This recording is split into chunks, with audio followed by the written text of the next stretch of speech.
வாக்கு தத்தத்தின் மூலம் சந்ததியை பெறும்படியாக ஆபிரகாமோடு புதிய ஏற்பாடு ஆரம்பிக்கிறது.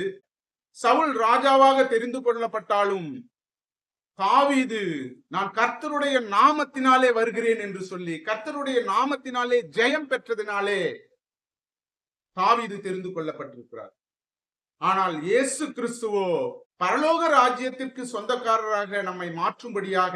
தீமையை நன்மையால் வெல்லும்படியாக அவரையே தம்மை ஒப்பு கொடுத்து சிலுவையிலே வெற்றி சிறந்து சிலுவையிலே நமக்காக மரித்து அடக்கம் பண்ணப்பட்டு 3ஆம் நாள் உயிர்த்தெழுந்து அவர் மறுபடியும் தரிசனமாகி, அந்த தரிசனம் ஆனதினாலே பின்மாற்றமாய் அடைந்த சீஷர்களை திரும்ப அவர் பாதைக்கு கொண்டு வந்து அவர்கள் ஊழியத்தை செய்யும்படியாகவும் அவர்களுக்கு பரிசுத்த ஆவியை ஊதி இந்த உலகத்தின் முடிவு பரியந்தம் நீங்கள் சாட்சிகளாக இருங்கள் என்று சொல்லி